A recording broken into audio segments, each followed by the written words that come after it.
কোন নবী কারো ঘর ভেঙেছেন, কাউকে কষ্ট দিয়েছেন, কারো পথ বন্ধ করেছেন, কারো সম্পদ অন্যায়ভাবে খেয়েছেন? কোথাও কোনোদিন কোনো নবী রাসূল চাঁদাবাজি করেছেন? তাহলে বোঝা গেল ইসলামের সঙ্গে ঘর ভাঙার, ইসলামের সঙ্গে মানুষের সম্পদ নষ্ট করার, ইসলামের সঙ্গে মানুষকে কষ্ট দেওয়ার, ইসলামের সঙ্গে চাঁদাবাজির কোনো সম্পর্ক।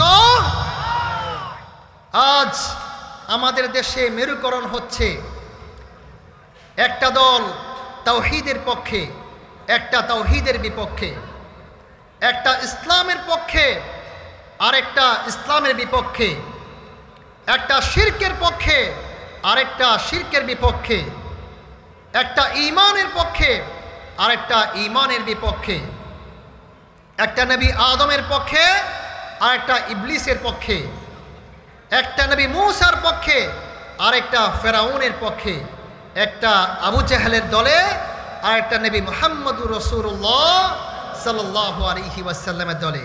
আমরা কোন দলে থাকব? আমরা কোন দলে থাকব? আমরা আল্লাহ এবং তার রাসূলের দলে থাকব। সবাই রাজি আছি? আল্লাহ রাব্বুল আলামিন আমাদের সকলকে কবুল করুন। সম্মানিত ভাইয়েরা, সারা পৃথিবীতে মানুষ আজ সফল হতে চায়, সফলতা চায়, সফল হতে চায়। সফলতা শুধুমাত্র আল্লাহ এবং তার রাসূলের দলে থাকার মধ্যে। সফলতা কোথায়? আল্লাহ এবং তার রাসূলের দলে থাকার মধ্যে, অন্য কোথাও সফলতা নাই। সফলতা মুমিন হওয়ার মধ্যে। মুমিন না হলে পরে প্রকৃত সফল হওয়া যাবে। এই জন্য মুমিন কারা, মুমিনের পরিচয় কি জানার দরকার আছে না নাই? আছে না নাই? আমরা কি মুমিন হতে চাই? মুমিন কারা এই সংজ্ঞাটা নিব আমরা কোরআন থেকে। কোথায় থেকে? পবিত্র কোরআনুল কারীমের মধ্যে আল্লাহ তাআলা অসংখ্য জায়গার মধ্যে মুমিনের কথা বলেছেন।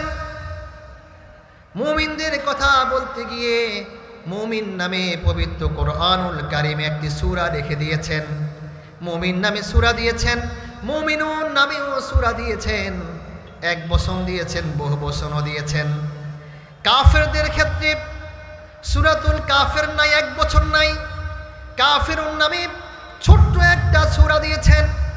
এই জন্য যে মুমিনদের সঙ্গে কাফেরদের কেমন আচার আচরণ হবে, মুমিনদের সঙ্গে কাফেরদের কেমন উঠা বসা হবে, মুমিনরা কেমন কাফেরদের সঙ্গে মুআমালা মুবাশারা করবে, এই জন্য রাব্বি কারীম পবিত্র কোরআনুল কারীমের মধ্যে ছোট্ট একটা সূরা সূরাতুল কাফিরুন দিয়েছেন। আল্লাহর নবী যখন দিন শুরু করতেন, ফজরের নামাজের সুন্নত আদায় করতেন। ফজরের নামাজের সুন্নতের মধ্যে প্রথম রাকাতে সূরাতুল কাফিরুন তেলাওয়াত করতেন, আর দ্বিতীয় রাকাতের মধ্যে সূরাতুল ইখলাস তেলাওয়াত করতেন। এই কথা বোঝানোর জন্য যে ও মুমিন, যখন তুমি দিন শুরু করেছো, এই পুরো দিনে কাফির মুশরিকদের সঙ্গে যখন তোমার দেখা হবে, এই কাফেরদের সঙ্গে একজন মুমিন কিভাবে কথা বলবে, কি কথা বলতে পারবে, কিভাবে চেয়ে চলতে পারবে, এই বিষয়গুলোকে সামনে রেখে আল্লাহ রাসূল সুন্নতে সূরাতুল কাফিরুন পড়তেন। আমরা আল্লাহ তাআলাকে জিজ্ঞাসা করলাম, আল্লাহ, আমরা মুমিন হতে চাই, আমরা মুসলিম হতে চাই, ইমানদার হতে চাই। মুমিন কারা? আল্লাহ তাআলা পবিত্র কোরআনুল কারীমে জবাব দিচ্ছেন, ইন্নামাল মুমিনুনা আল্লাযীনা ইযা যুকিরাল্লাহ ওয়াজিলাত কুলুবুহুম ওয়া ইযা তুলিয়াত আলাইহিম আয়াতুহু যাদাতহুম ঈমানা ওয়া আলা রাব্বিহিম ইয়াতাওয়াক্কালুন। জোরে বলি আল্লাহু আকবার। আল্লাহ তাআলা বলছেন, মুমিন তারা যাদের কাছে আল্লাহর জিকির করা হলে তাদের হৃদয়গুলো ভিজে যায়, এবং যাদের কাছে কোরআনুল কারীম তেলাওয়াত করলে তাদের ঈমানকে বৃদ্ধি করেন কে? এবং তারা দুনিয়ার সব কিছুকে একদিকে রেখে শুধুমাত্র যে একজনের উপর ভরসা করেন তিনি কে? দুনিয়ার কোনো শক্তিকে ভয় পায় না, দুনিয়ার কোনো অর্থ সম্পদকে পরোয়া করে না, দুনিয়ার কোনো পাওয়ারকে সে ভ্রুক্ষেপ করে না। সে শুধুমাত্র একজনের উপর ভরসা করেন, তিনি কে? আম্বিয়ায়ে কেরাম, সাহাবায়ে কেরাম কেমন ভয় করেছেন, কেমন তাওয়াক্কুল করেছেন। একটা ঘটনা বলছি প্রিয় ভাইরা। আল্লাহর নবী যখন মক্কা আল মুকাররমার মধ্যে জাবালে নূরের মধ্যে হেরা গুহার মধ্যে ওহী প্রাপ্ত হয়েছেন, আল্লাহ রাসূল মক্কা আল মুকাররমার মধ্যে ফিরে গেলেন। প্রত্যেকটা ঘরে ঘরে গিয়ে দাওয়াত দিতে শুরু করলেন। ইয়া আইয়ুহান নাস কুলু লা ইলাহা ইল্লাল্লাহ, ও দুনিয়ার মানুষেরা তোমরা বড় আল্লাহ ছাড়া কোনো মাবুদ নাই। অল্প সংখ্যক লোক, স্বল্প সংখ্যক লোক রাসূলের দাওয়াতে সাড়া দিয়েছেন। যারা রাসূলের সঙ্গে ঈমান আনলেন তাদেরকে কাফের মুশরিকরা নির্যাতন করতে শুরু করেছে, মারতে শুরু করেছে, এমনকি রাসূল সাল্লাল্লাহু আলাইহি ওয়াসাল্লামকে পর্যন্ত নির্যাতন করতে শুরু করেছে। আল্লাহ রাসূলকে মারার জন্য পরিকল্পনা করছে। একদিন আল্লাহ রাসূল কাবা আল মুশাররফা, যেখানে আমরা তাওয়াফ করি, উমরা করি, হজ করি, কাবার দরজার সামনে আল্লাহর নবী নামাজ পড়ছেন, সালাত আদায় করছেন। এমন সময় আবু জেহেল, উতবা, শাইবা তারা একটা জায়গার মধ্যে দাঁড়িয়ে আছে। এবার আবু জেহেল বলতে লাগলো, তোমাদের মধ্যে কে আছে যে মুহাম্মদকে মারতে পারবে, হত্যা করতে পারবে? গতকালকে আমরা আমাদের মক্কার মধ্যে একটি ওঁট জবাই করেছিলাম, সেই ওঁটের নারী ভুঁড়িগুলোকে মুহাম্মাদের মাথার উপরে রেখে দাও। একজন দুষ্ট লোক সে দৌড়িয়ে গেল এবং ওঁটের নারী ভুঁড়িগুলোকে রাসূল সাল্লাল্লাহু আলাইহি ওয়াসাল্লামের মাথার উপরে রেখে দিয়েছেন। আল্লাহ রাসূল সিজদার মধ্যে পড়ে আছেন, মাথাটা উঠাতে পারেন না। চারদিকে ছড়িয়ে পড়ল, মুহাম্মদ মারা গিয়েছে, মুহাম্মদ মারা গিয়েছে। আল্লাহ রাসূলের কলিজার টুকরা ফাতেমা বিনতে মুহাম্মদ শুনতে পেলেন, আল্লাহ রাসূলের মেয়ে ফাতেমা শুনতে পেলেন বাবা মারা গিয়েছে, বাবা মারা গিয়েছে। সংবাদ শোনার পর গা শিউরে উঠল। মেয়ে বাবাকে রক্ষা করার জন্য, বাবাকে দেখার জন্য আল ফাত নামক গেট দিয়ে দৌড়িয়ে দৌড়িয়ে কাবার দিকে প্রবেশ করছেন। এবার জোরে চিৎকার করে বলুন তো, মেয়েদের বাবার প্রতি টান কম থাকে না বেশি থাকে?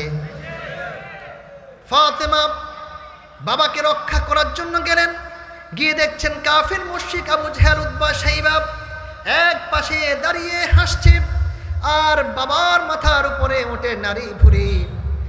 বাবাকে বাঁচানোর জন্য ছোট্ট মেয়েটা ধাক্কা দিচ্ছেন, চেষ্টা করছেন, পারেন না। শক্তি প্রয়োগ করেছেন, পারেন না। দু চোখ দিয়ে পানি পড়ছে, আর আব্বা আব্বা বলে চিৎকার করে গায়ের মধ্যে যত শক্তি ছিল সকল শক্তিগুলো প্রয়োগ করে যখন ধাক্কা দিলেন, ওঠে নারী ভুঁড়িগুলো দূরে চলে গিয়েছে। আল্লাহ রাসূল মাথাটা উঠিয়ে আকাশের দিকে তাকালেন। আকাশের দিকে তাকিয়ে তিনি 4টি দোয়া করেছেন। কয়টি? জোরে চিৎকার করে বলুন, কয়টি দোয়া করেছেন? 1 নাম্বার হচ্ছে, আল্লাহ যে কাফেরগুলো আজকে আমাকে কষ্ট দিয়েছে, আমি নামাজ পড়তে শুরু করেছি, তারা আমাকে হত্যা করার জন্য চেষ্টা করেছে, আল্লাহ তুমি এই কাফেরগুলারে শেষ করে দিয়ে জাহান্নামের মধ্যে পাঠিয়ে দাও। প্রিয় ভাইয়েরা, বদরের প্রান্তরে যখন যুদ্ধ হয়েছে, যারা এই জায়গার মধ্যে ছিল সব কয়টা কাফেরকে হত্যা করে জাহান্নামের মধ্যে পাঠিয়ে দিয়েছেন কে? আল্লাহ তাআলা। এবার রাসূলের এই অত্যাচার দেখে তিনি সহ্য করতে পারলেন না। ও নবী, আপনাকে মদিনা হিজরত করতে হবে, মদিনায় যেতে হবে। আল্লাহ রাসূল মদিনায় চলে গেলেন। এবার মক্কার কাফির মুশরিক যারা অবশিষ্ট রয়ে গেল, মক্কার মধ্যে আছে, তারাই বলতে শুরু করলো, হ্যাঁ মুহাম্মদ চলে গিয়েছে। মুহাম্মদ তো ভালো মানুষ ছিল, অনেক ভালো মানুষ ছিল। মুহাম্মাদের কাছে আমরা আমাদের সম্পদগুলো আমানত রেখেছি, আজকে মুহাম্মদ নাই, আমরা কার কাছে আমাদের সম্পদগুলোকে আমানত রাখবো, গচ্ছিত রাখবো? একজন যুবক ছিল যার নাম ছিল আব্দুল উজ্জা। কি নাম? আব্দুল উজ্জা। ছোট্টবেলায় বাবা মারা গিয়েছেন, চাচার কাছে বড় হয়েছেন। বড় হওয়ার পর চাচা তাকে উট ভেড়া দুম্বা ঘর বাড়ি সব কিছু দিয়ে দিয়েছেন। ভাতিজা তুমি আমার সম্পদগুলো দেখাশোনা করো, এখন থেকে এগুলো তোমার।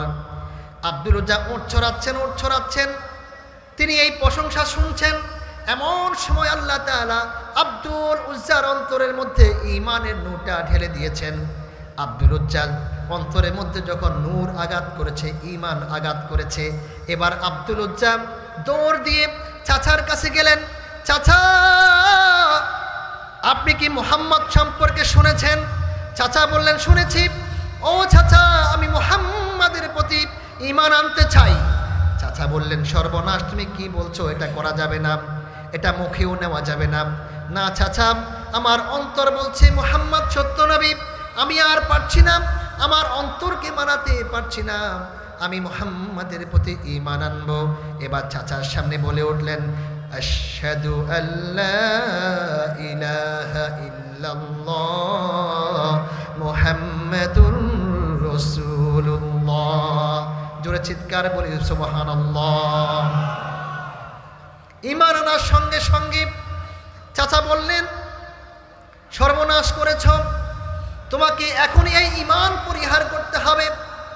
এবার আব্দুল উজ্জা বলছেন, চাচা, যে কালিমা তেলাওয়াত করেছি, যেই কালিমা পাঠ করেছি, এই কালিমার নূর অন্তরে ঢুকেছে, এই কালিমা কখনো আমার হৃদয় থেকে ফেলতে পারি না। চাচা বললেন, যদি তুমি মুহাম্মাদের ধর্মকে পরিহার না করো, তোমাকে শাস্তি ভোগ করতে হবে। কি শাস্তি দেন? কি শাস্তি আপনি দিতে চান দেন?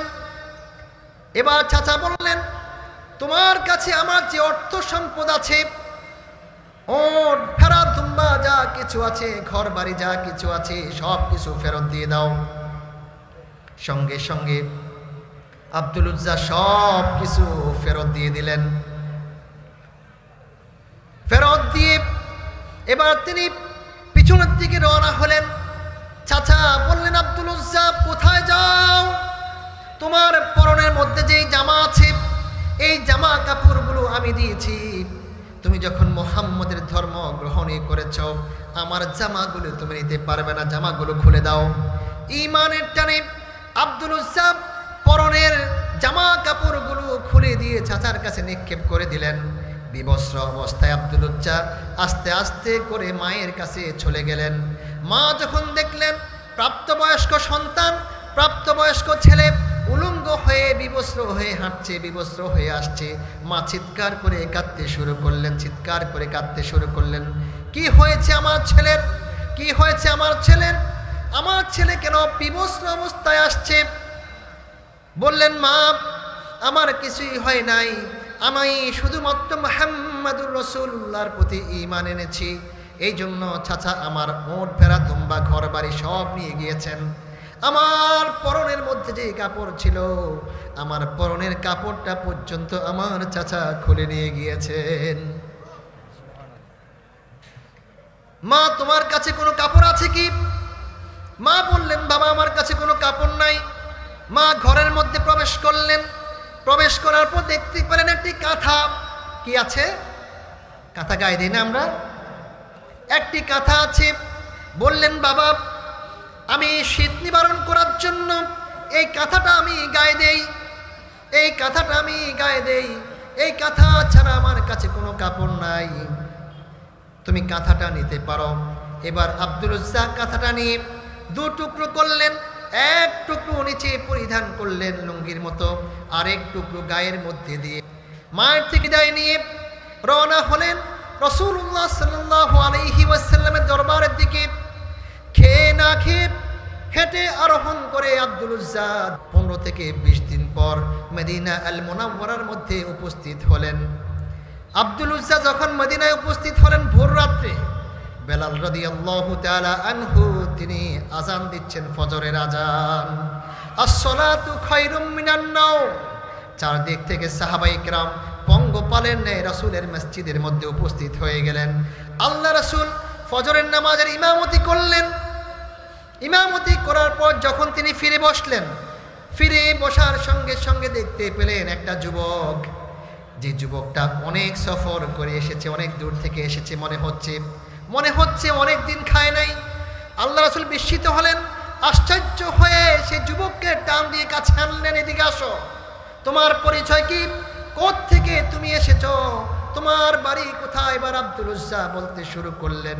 আব্দুল উজ্জা পুরো কাহিনী বললেন, ইয়া রাসূলুল্লাহ ওয়া ইয়া হাবিবাল্লাহ, আমি ঈমান এনেছি বলে আমার চাচা আমার কাছ থেকে আমার পরনের কাপড়টা পর্যন্ত খুলে নিয়েছেন। সম্মানিত হাজিরিন, সিরাতের কিতাবে এসেছে আব্দুল উজ্জা যখন এই বর্ণনা দিচ্ছেন, আল্লাহর নবী কথাগুলো শুনছেন মনোযোগ দিয়ে, আর দু চোখ দিয়ে পানি পড়তে পড়তে আমার নবীর দাড়ি মুবারকগুলো ভেজে গিয়েছে। আমার রাসূল কাঁদেন, দু চোখ দিয়ে পানি পড়ছেন আর বলছেন, আব্দুল উজ্জা, আজকে থেকে তোমার নাম আব্দুল উজ্জা নয়, আজকে থেকে আমি তোমার নাম রেখে দিয়েছি আব্দুল্লাহ। সাহাবায়ে কেরামদেরকে ডেকে আনলেন, আসহাবে সুফফার সাহাবীরা রে, আমার এই আব্দুল্লাহর দেখাশোনা তোমরা করো। সাহাবীরা আব্দুল্লাহকে নিয়ে গেলেন, খাবার দিলেন, আব্দুল্লাহকে কুরআনুল কারীম তেলাওয়াত শিখাচ্ছেন। এবার আব্দুল্লাহ কুরআনুল কারীম তেলাওয়াত শিখে জোরে জোরে চিৎকার করে কুরআনুল কারীম তেলাওয়াত করে, আস্তে আস্তে কোনো তেলাওয়াত করে না। সাহাবায়ে কেরাম বারবার বারণ করছে, ভাই আমার আস্তে করো, আস্তে পড়ো, আস্তে তেলাওয়াত করো, কিন্তু আব্দুল্লাহ কোনোভাবে আস্তে তেলাওয়াত করে না, সে জোরে জোরে কুরআনুল কারীম তেলাওয়াত করে, চিৎকার করে কুরআনুল কারীম তেলাওয়াত করে। কয়েকজন সাহাবী রাসূলুল্লাহর দরবারে গেলেন, ইয়া রাসূলুল্লাহ ওয়া হাবিবাল্লাহ, আপনার সাহাবী আব্দুল্লাহ এত জোরে জোরে কুরআনুল কারীম তেলাওয়াত করে, আমরা তার তেলাওয়াতের কারণে ঘুমাতে পারি না, পড়তে পারি না, খেতে পারি না, অন্য কোনো কাজ করতে পারি না। আপনি আব্দুল্লাহকে একটু বলে দিন যাতে করে আব্দুল্লাহ আস্তে আস্তে করে কোরআনটা তেলাওয়াত করে। শুনুন প্রিয় ভাইরা, আমার রাসূল বলছেন, আমার সাহাবীরা রে, আমার সাহাবীরা আমার আব্দুল্লাহকে জোরে জোরে চিৎকার করে কোরআন তেলাওয়াত করতে দাও। তার কারণ হচ্ছে আমার আব্দুল্লাহ ঈমান আনার কারণে, ঈমানের দাম দিতে গিয়ে এত ছড়া দাম দিয়েছে, পরনের কাপড়টা পর্যন্ত আব্দুল্লাহ আনতে পারে নাই। সুবহানাল্লাহ। প্রিয় ভাইরা, কিছুদিন পর আল্লাহ রাসূল তাবুকের যুদ্ধের ডাক দিলেন। সাহাবায়ে কেরামদেরকে বললেন, তোমাদের যার কাছে যে সম্পদ আছে সবগুলো নিয়ে আসো, আমরা তাবুকে যাব, রোম সৈন্যের বিরুদ্ধে যুদ্ধ করব। আবু বকর ঘরে চলে গেলেন, ঘরে গিয়ে তিনি তার যত সম্পদ ছিল সব সম্পদগুলোকে নিয়ে আসলেন, সব কিছুকে রাসূলের কদম মোবারকে উপস্থাপন করলেন। আল্লাহ রাসূল আবু বকরকে জিজ্ঞাসা করলেন, ইয়া আবা বকর মাযা আবকাইতা লিআহলিক, আমার আবু বকর তোমার আহলের জন্য, তোমার স্ত্রী সন্তানদের জন্য কি রেখে এসেছো, কি রেখেছো ঘরের মধ্যে? আবু বকর বলতে শুরু করলেন, ইয়া রাসূলুল্লাহ ওয়া ইয়া হাবিবাল্লাহ, আবকাইতুল্লাহ ওয়া রাসূলাহ, আমি আমার ঘরের মধ্যে, আমি আমার আহালদের জন্য, পরিবার পরিজনের জন্য আল্লাহ এবং তার রাসূলকে রেখে এসেছি। তার মানে ঘরের মধ্যে যত সম্পদ ছিল, হাঁড়ি পাতিল ছিল, বাটি ছিল, সব কিছু রাসূলের কদম মোবারকে নিয়ে আসলেন। ওমর ঘরে ফিরে গেলেন, পুরো সম্পদকে দুভাগ করলেন, দুভাগ করে অর্ধেক সম্পদ রাসূলের কাছে আনলেন। ওসমান 5000 উট ঘোড়া সহ বিশাল সম্পদ তিনি তাবুকের জন্য ডোনেট করলেন। মহিলারা যখন শুনলেন, মহিলারা প্রত্যেকে তাদের গহনাগুলো, তাদের নেকলেসগুলো, তাদের চেইনগুলো, হাতের চুড়িগুলো, আংটিগুলো সবগুলো রাসূলের কাছে পাঠিয়ে দিতে শুরু করলেন। আল্লাহ রাসূল প্রস্তুতি গ্রহণ করে যখন তিনি রওনা করেছেন, রওনা করে তিনি কুবা মসজিদের কাছে যখন গেলেন, পিছন দিক থেকে আব্দুল্লাহ চলে এসেছে। ওই আব্দুল্লাহ এসে বলছেন, ইয়া রাসূলুল্লাহ ওয়া ইয়া হাবিবাল্লাহ, মদিনার সাহাবীরা তারা আপনার কাছে অনেক ধন সম্পদ নিয়ে এসেছে, তাদের কাছে ছিল, কিন্তু আপনি জানেন আমি আব্দুল্লাহর কোনো সম্পদ নাই, 2টি কাঁথা ছাড়া।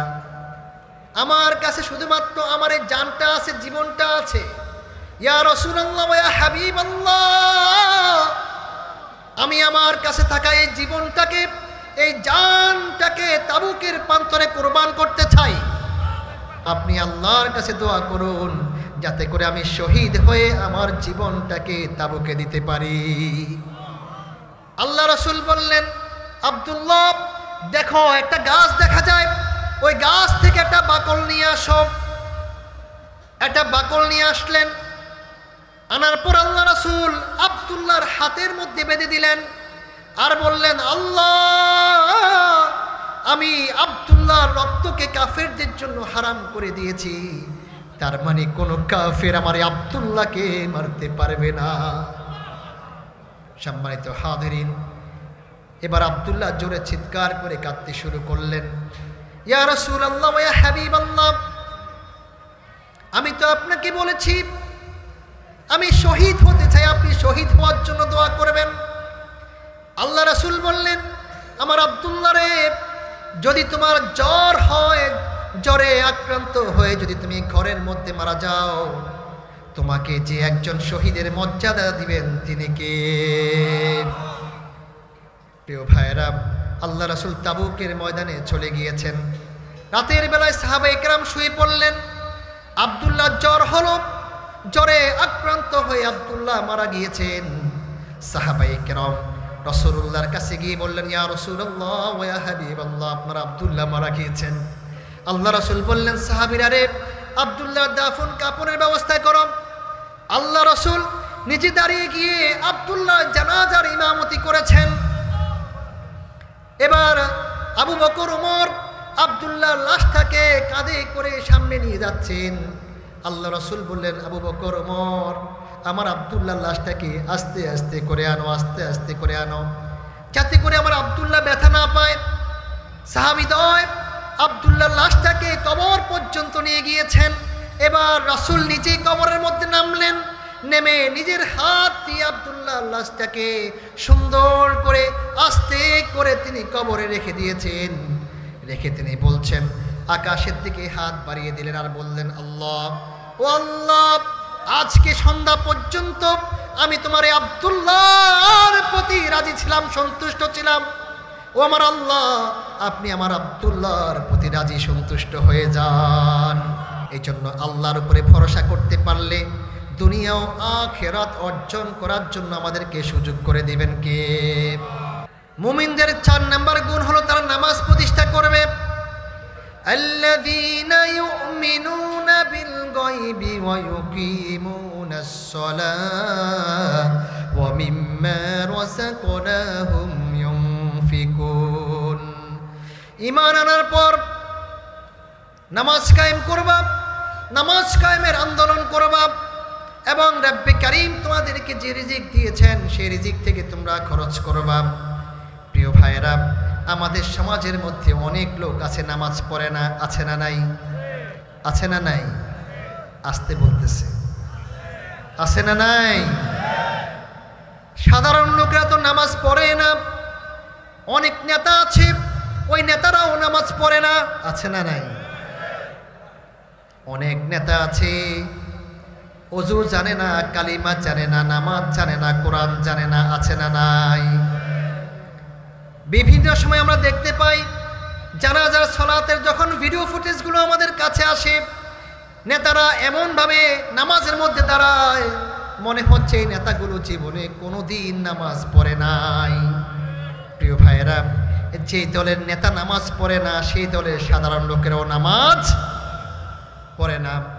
এই জন্য যে দলের লোকেরা নামাজ পড়ে, যে দলের নেতা নামাজ পড়ে, সেই দলের সাধারণ লোকেরাও নামাজ পড়ে। যেই দল নামাজ পড়ে, নামাজের কথা বলে, নামাজকে রাষ্ট্রীয় ক্ষমতায় নিতে চায়, সেই দল করার জন্য, সেই দলে থাকার জন্য, সেই দলের সঙ্গে আন্দোলন করার জন্য নির্দেশ দিয়েছেন কে?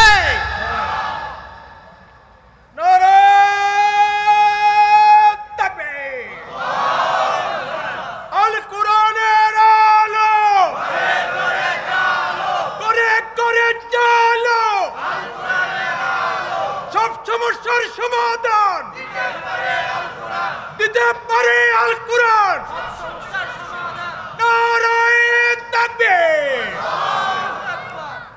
সম্মানিত ভাইয়েরা, এই জন্য মুমিন হতে হলে আমাদেরকে নামাজি হতে হবে, নামাজ পড়তে হবে। ইন্নাস সালাতা কানাত আলাল মুমিনিনা কিতাবাম মাওকুতা। মুমিনদের জন্য দিনে 5 ওয়াক্ত নামাজকে ফরজ করেছেন কে? আমরা বললাম আল্লাহ।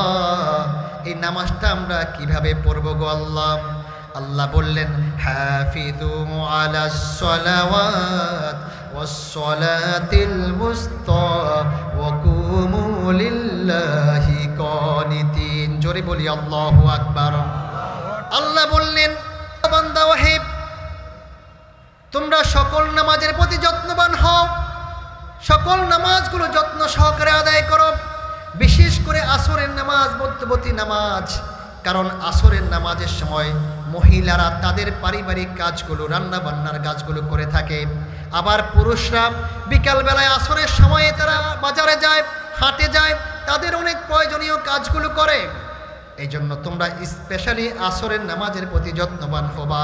এবং তোমরা যখন নামাজে দাঁড়াবা, আদবের সঙ্গে তোমরা নামাজে দাঁড়াবা।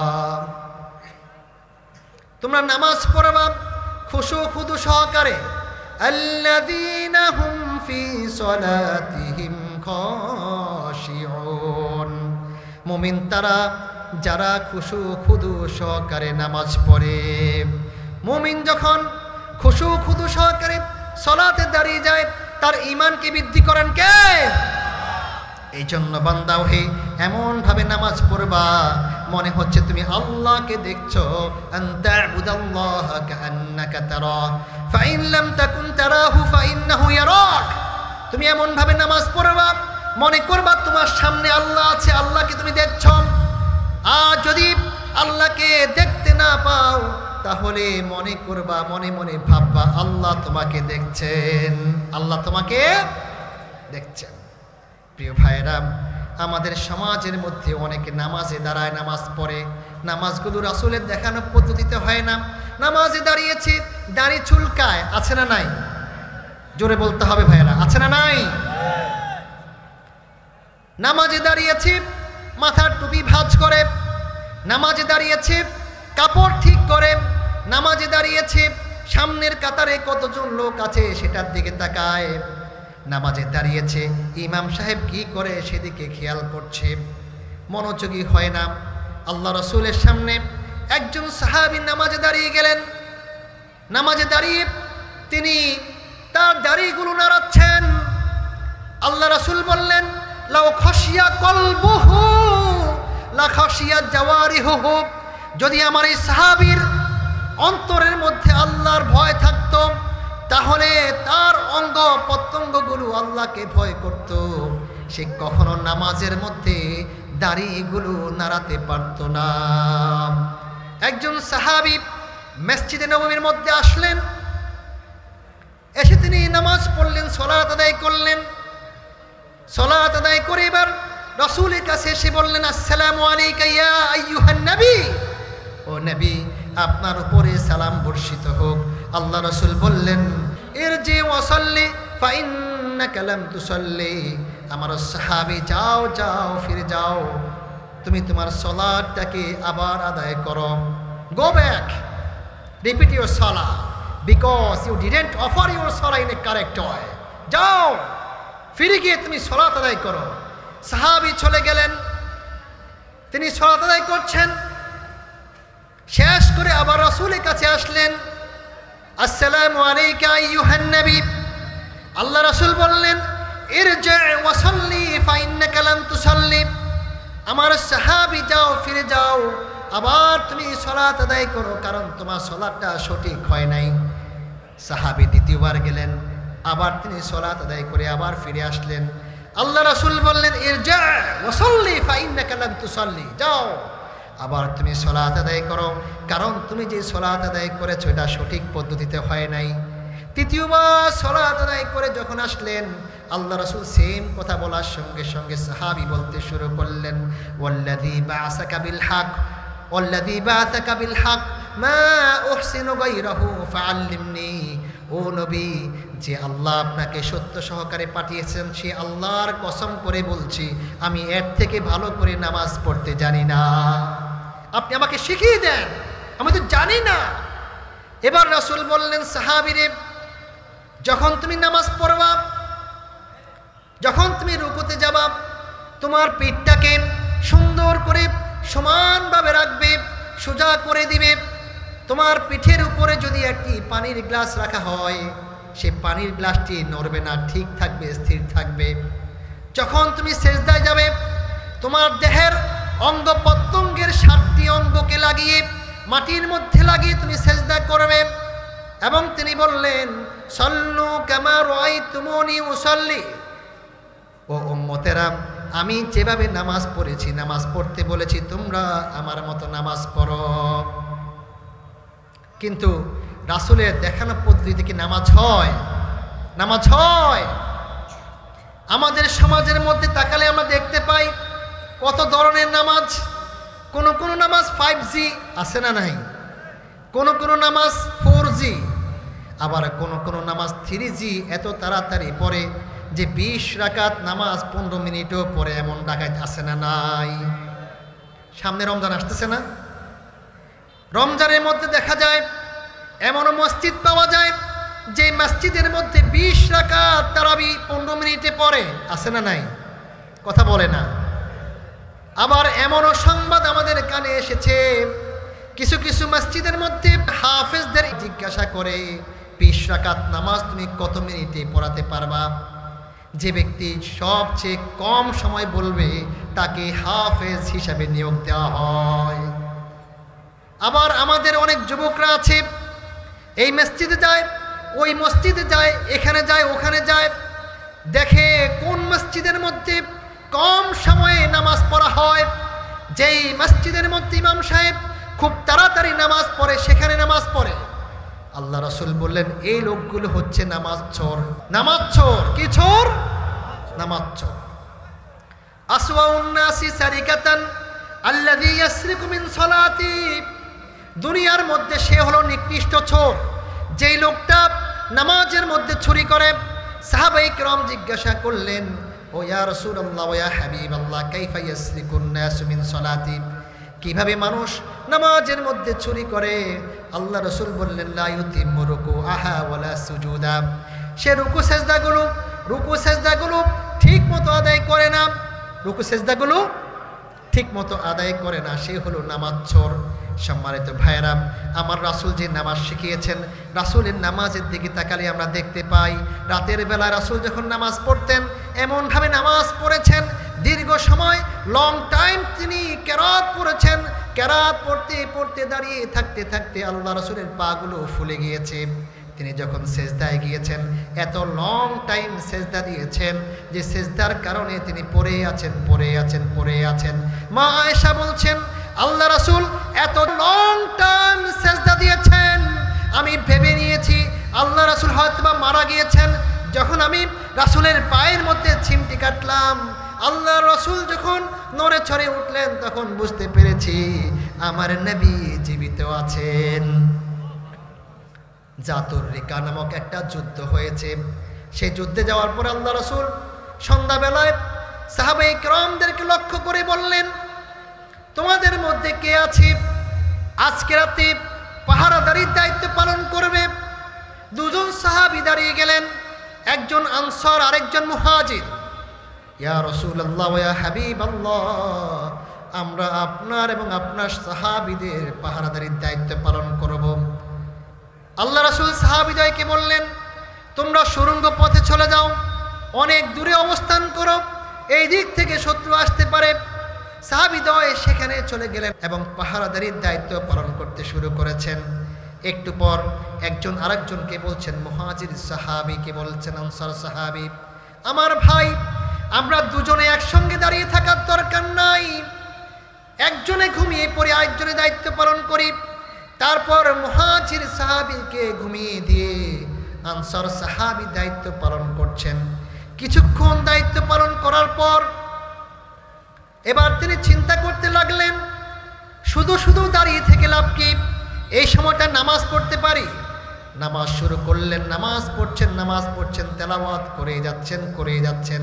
শত্রুপক্ষ এসেছে, দেখতে পেল কি যেন একটা দাঁড়িয়ে আছে দূরে, তাকে পরীক্ষা করার জন্য, নিশ্চিত হওয়ার জন্য তীর নিক্ষেপ করেছে।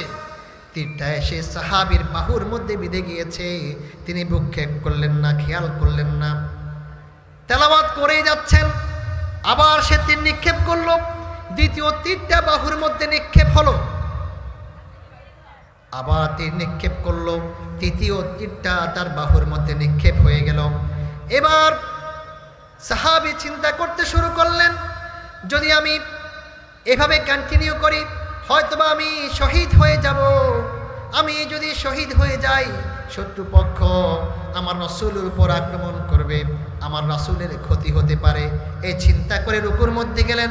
রুকুর মধ্যে যখন তিনি গিয়েছেন, কাফির মুশরিকরা বুঝতে পেরেছে এটা মানুষ, এখানে মানুষ আছে, সামনে যাওয়া যাবে না, চলে গেল। এবার সাহাবী নামাজ শেষ করে তার বন্ধু মুহাজিরকে জাগালেন, বন্ধু আমার, আমি আক্রান্ত হয়েছি। এবার মুহাজির সাহাবী বলছেন, বন্ধু ওহে, আপনার গায়ের মধ্যে যখন একটি তীর লেগেছে, সঙ্গে সঙ্গে আপনি নামাজ ছেড়ে আমাকে কেন জাগান নাই? এবার আনসার বলছেন, সাহাবীরে, ও আল্লাহর নবীর সাহাবী, আমি যখন নামাজ শুরু করেছি, তেলাওয়াত করতে শুরু করলাম, এত মজা পাচ্ছি, আমার দেহের মধ্যে তীর নিক্ষিপ্ত হয়েছে, তীর বিঁধে গিয়েছে, আমি খেয়াল করি নাই। এক এক করে 3টা তীর আমার দেহের মধ্যে বিঁধে গিয়েছে। তারপর আমি চিন্তা করলাম, যদি এমন হয়, আমি যদি কন্টিনিউ করি, হয়তোবা আমার রাসূলের ক্ষতি হতে পারে, আমার রাসূলের উপর আক্রমণ আসতে পারে। এই চিন্তা করে আমি নামাজ শেষ করেছি এবং তোমাকে জাগিয়েছি। সম্মানিত ভাইয়েরা, রাসূলের পদ্ধতিতে যখন লোক নামাজের মধ্যে দাঁড়িয়ে যায়, সে যখন সূরাতুল ফাতিহা শুরু করে, আলহামদুলিল্লাহি রাব্বিল আলামিন, আল্লাহ তাআলা বলেন হামিদানি আবদি। যখন সে বলে আর রহমানির রহিম, আল্লাহ বলেন আসনা আলাইয়া আবদি।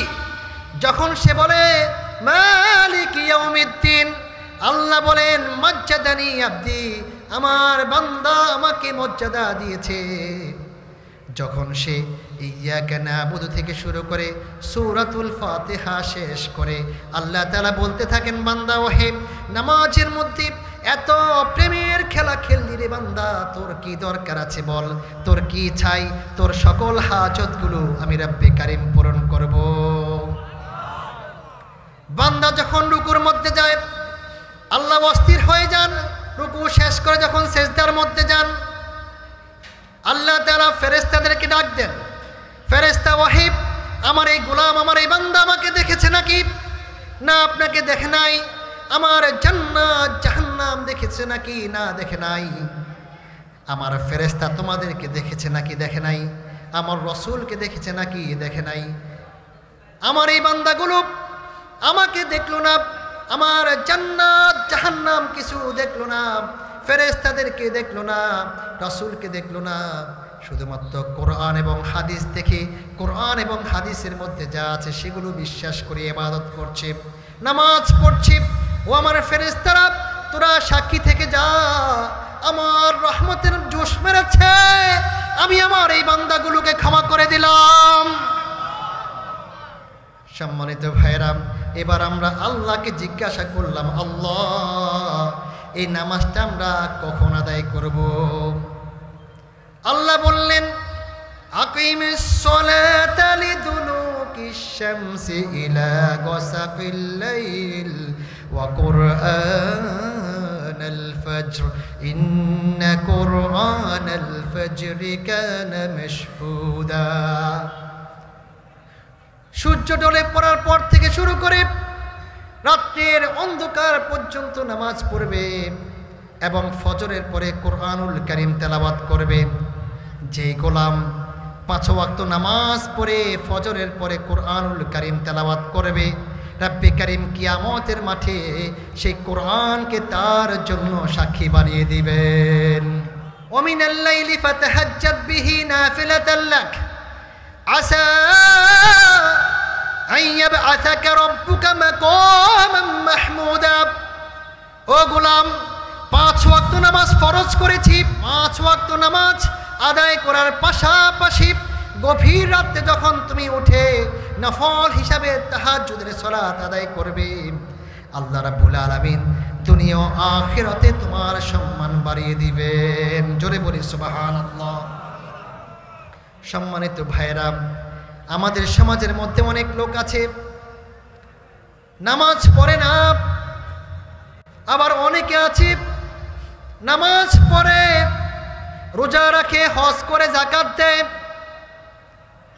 কিন্তু যারা নামাজকে রাষ্ট্রীয় ক্ষমতায় নিতে চায়, নামাজের আন্দোলন করছে, কোরআন দিয়ে ক্ষমতা চালাতে চায়, তাদের বিরোধিতা করে, এমন আছে না নাই? আছে না নাই?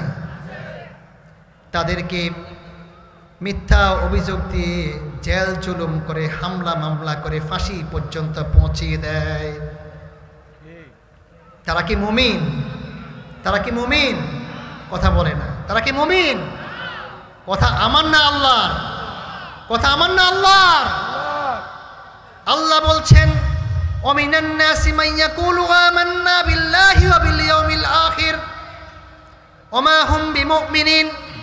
ও নবী, মানুষের মধ্যে এমন কিছু মানুষ আছে যারা বলে আমরা আল্লাহ এবং আখিরাতের প্রতি ঈমান এনেছি, তারা মুমিন না। তারা কি না? মুমিন না। এবার আমরা বললাম আল্লাহ, তারা তো নামাজ পড়ে, রোজা রাখে, হজ করে, যাকাত দেয়, আপনি বলছেন তারা মুমিন না, তাহলে তারা কি? আল্লাহ বলেন এগুলো ধোঁকাবাজ। এগুলো কি? ইউখাদিউনাল্লাহ ওয়াল্লাযীনা আমানু ওয়া মা ইয়াখদাউনা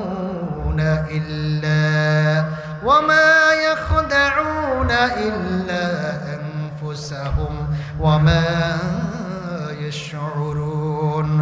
তারা আল্লাহ এবং মুমিনদেরকে ধোঁকা দিতে চায়। তারা ধোঁকা দিতে গিয়ে নিজেরাই ধোঁকার মধ্যে পড়ে যায়, বুঝতে পারে। প্রিয় ভাইয়েরা, এই লোকগুলা যদি নামাজ রোজা করে, হজ যাকাত করে, তাদের কোনো ইবাদত কবুল করবেন না। ঘোষণাকার। ঘোষণাকার। আল্লাহ রাসূলের যুগে একজন লোক ছিল আব্দুল্লাহ ইবনে উবাই। সে রাসূলের পিছনে নামাজ পড়ত, রাসূলের সঙ্গে দাওয়াতে যেত, বিভিন্ন জায়গায় যেত। সে লোকটা যখন মারা গিয়েছে, মারা যাওয়ার সঙ্গে সঙ্গে কতিপয় সাহাবী রাসূলের কাছে আসলেন। ইয়া রাসূলুল্লাহ, আপনাকে জানাজার সালাত পড়াতে হবে। আল্লাহ রাসূল চলে গিয়েছেন। যাওয়ার পর তিনি যখন জানাজার সালাত আদায় করবেন, তিনি প্রস্তুতি গ্রহণ করেছেন। পিছন দিক থেকে ওমর রাসূলের জামা টেনে ধরলেন।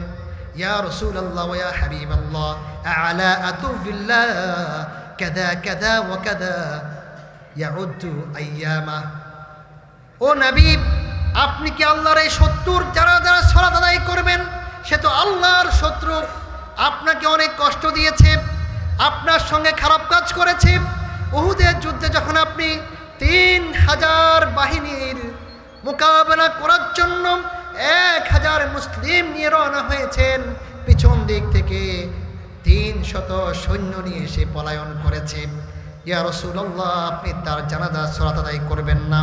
আল্লাহ রাসূল বললেন, সাহাবী ওমর, আল্লাহ আমাকে বারণ করেন নাই, আল্লাহ আমাকে নিষেধ করেন নাই।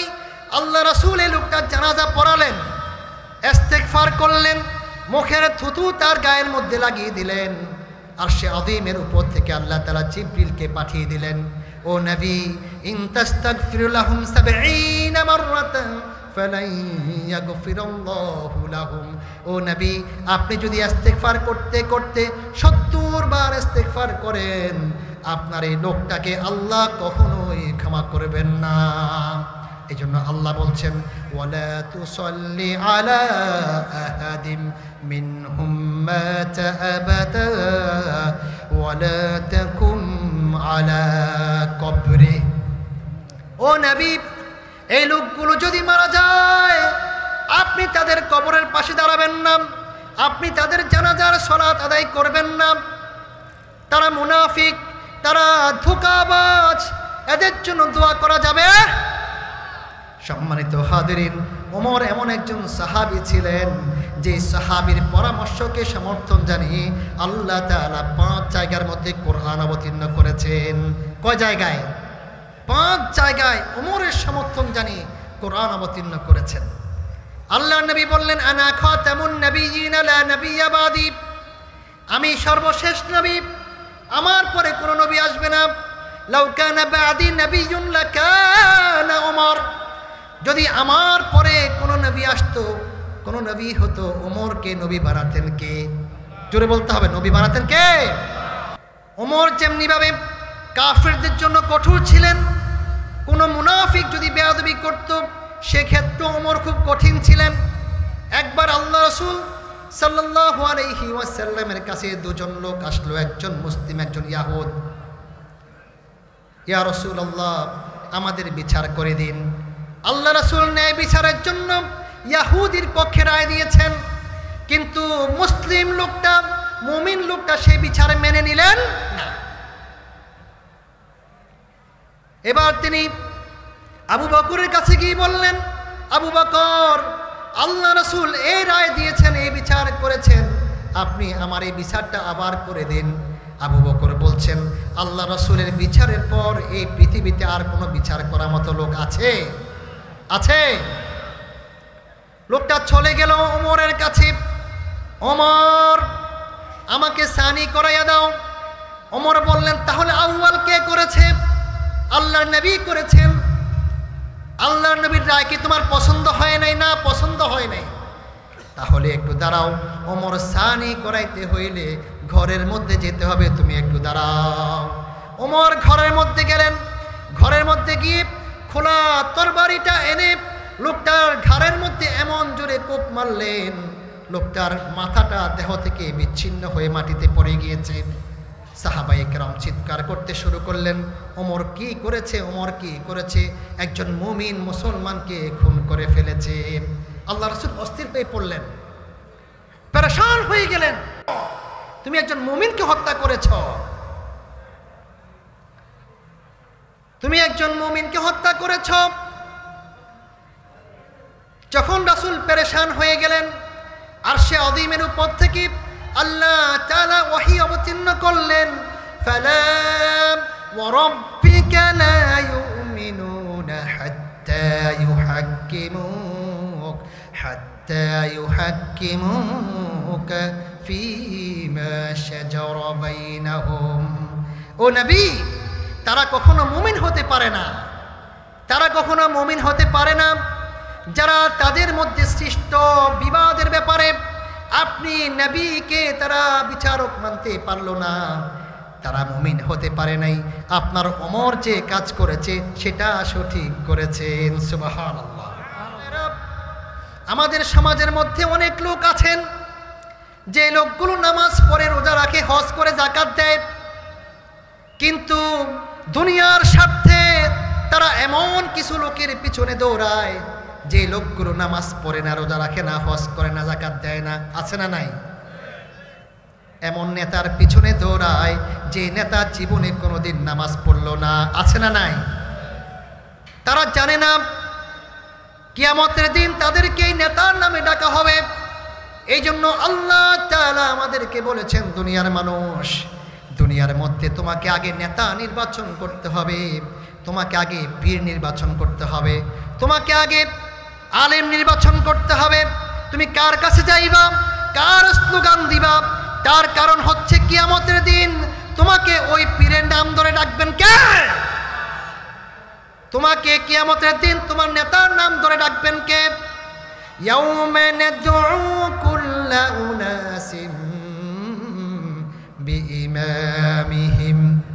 আল্লাহ রাব্বুল আলামিন বলেন, প্রত্যেক মানুষকে কিয়ামতের মাঠে তার নেতার নাম ধরে ডাকা হবে, ডেকে আনবেন। আনার পরে বললেন, বান্দারে, ওই লোকের ঘরটা ভাঙছিলি কেন? ওই লোকটাকে হত্যা করছিলি কেন? শাপলা চত্বরে হেফাজতের লোকগুলোকে খুন করছিলি কেন? ছাত্র জনতাকে গুলি করে পাখির মতো মারছিলি কেন? এবার লোকগুলো কি বলবে? আল্লাহ বলেছেন, রব্বানা রব্বানা ইন্না سادتنا وكبراءنا فأضلونا السبيل আল্লাহ আমরা দুনিয়ার মধ্যে আমাদের নেতা যারা ছিল, আমাদের বড় যারা ছিল, তাদের আনুগত্য করেছি, তাদের কথা শুনেছি, তারা আমাদেরকে অর্ডার করেছে, তারা আমাদেরকে বলেছে হত্যা করার জন্য, তারা আমাদেরকে বলেছে ঘর ভাঙার জন্য, তারা আমাদেরকে বলেছে অন্য মানুষের উপর হামলা করার জন্য। রব্বানা আতিহিম দি'ফাইনি মিনাল আযাব ওয়ালআনহুম লা'নান কাবীরা। আল্লাহ যে লোকগুলো আমাদেরকে ঘর ভাঙার জন্য বলেছে, আমাদেরকে পথভ্রষ্ট করেছে, এই লোকগুলোকে দ্বিগুণ আযাব দাও। যখন তারা এই কথা বলবে তখন নেতা যারা শুনবেন তারা বলতে থাকবেন তোমরা কেন আমাদেরকে বর্জনা করছো? ওয়ালআনহুম লা'নান কাবীরা, আল্লাহ আপনি তাদের উপর লানত বর্ষণ করুন। এবার লোকগুলো বলবে, নেতাগুলো বলবে ফালা তালুমুনি ওয়ালুমু আনফুসাকুম, তোমরা কেন আমাদেরকে বর্জনা করছো? তোমরা নিজেদেরকে নিজেরা বর্জনা করো, বর্জনা করে কোনো লাভ নাই।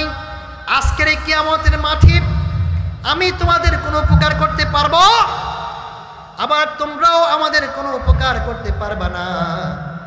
আমরা তো দুনিয়ার মধ্যে তোমাদেরকে ডেকেছি, আমাদের কোনো কোরআনের জ্ঞান ছিল না, হাদিসের জ্ঞান ছিল না, আমরা মাদ্রাসায় যাই নাই, মসজিদে যাই নাই, মাদ্রাসা মসজিদের বিরোধিতা করেছি, আমাদের কোনো ওহীর জ্ঞান ছিল না।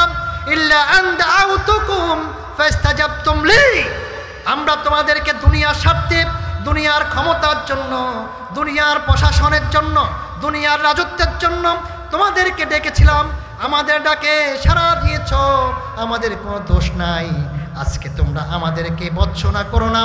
এখন যখন লোকগুলো বুঝতে পারবে সকলকে জাহান্নামের মধ্যে নিক্ষেপ করা হবে, এবার সাধারণ লোকগুলো বলবে রব্বানা আরিনাল্লাযাইনি আদাল্লানা মিনাল জিন্নি ওয়াল ইনস নাজআলহুমা তাহতা আকদামিনা লিয়াকুনা মিনাল আসফালিন।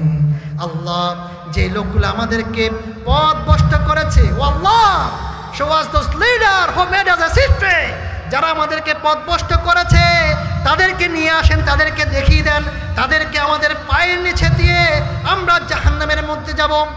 সম্মানিত ভাইরা, অনেক লোক আছে আমাদের সমাজের মধ্যে নামাজ পড়ে, কোরআন পড়ে, কিন্তু এই নামাজ এবং কোরআনকে শুধুমাত্র মসজিদের মধ্যে রাখতে চায়, কোরআনকে শুধুমাত্র মসজিদের মধ্যে রাখতে চায়, কোরআন দিয়ে নামাজ পড়বে কিন্তু এই কোরআন দিয়ে সমাজ চলুক সেটা তারা চায়। অথচ আল্লাহ বলেছেন যে কোরআন দিয়ে তুমি নামাজ পড়বা, সেই কোরআনটাকে তুমি ক্ষমতায় আনবা। কথাকার ও নামাজি কোরআন দিয়ে নামাজ পড়ো, সমাজ কেন গড়ো না? ঠিক কিনা? সম্মানিত ভাইরা, ইমানদারদের 5 নাম্বার গুণ। কয় নাম্বার গুণ? 5 নাম্বার গুণ হচ্ছে তাগুতকে পরিহার করা। তাগুতের ব্যাখ্যা করতে গিয়ে আল্লামা তাবারি বলেছেন তাগুত হলো তারা নাফরমানি এবং আল্লাহ দ্রোহী যারা, তারা হচ্ছে তাগুত। এই জন্য তাগুতের বিরুদ্ধে হতে হলে আমাদেরকে আল্লাহর কোরআনের পথে চলতে হবে। আল্লাহ তাআলা বলছেন ওয়ালাকাদ বাআসনা ফি কুল্লি উম্মাতির রাসূলা আন ইবুদুল্লাহা ওয়াজতানিবুত তাগুত। আমি প্রত্যেক উম্মতের কাছে নবী পাঠিয়েছি এই মর্মে যে তোমরা আল্লাহর ইবাদত করবে। ইবাদত করবে কার? জোরে বলতে হবে ভাইরা, ইবাদত করবে কার? এবং তাগুতকে পরিহার করবে। ফামান ইয়াকফুর বিত-তাগুত ওয়া ইউমিন বিল্লাহ, ফামান ইয়াকফুর বিত-তাগুত ওয়া ইউমিন বিল্লাহ ফাকাদ ইসতামসাকা বিল উরওয়াতিল উসকা লা ইনফিসামা লাহা।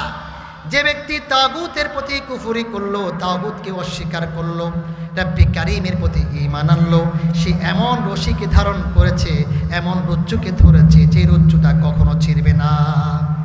এবার আমরা বললাম আল্লাহ, আমরা যদি তাগুতকে পরিহার করে আমাদের লাভ কি?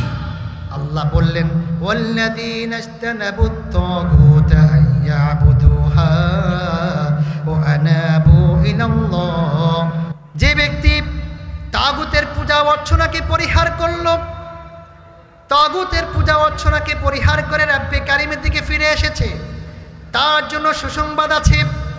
ও নবী, আপনি তাদেরকে সুসংবাদ দিন। আমরা বললাম আল্লাহ, তাগুত পরিহার করলে কি সুসংবাদ হবে? আল্লাহ বললেন আল্লাহু ওয়ালিয়ুল্লাযীনা আমানু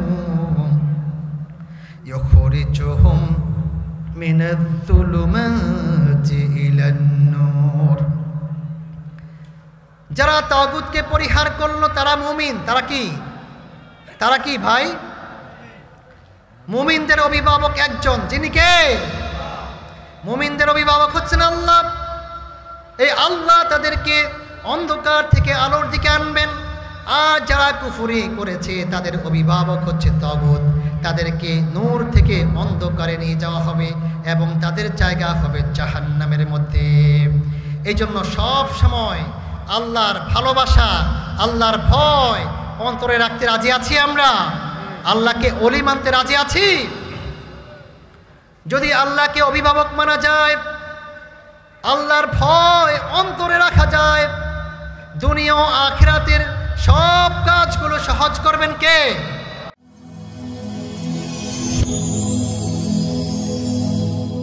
Rose TV 24.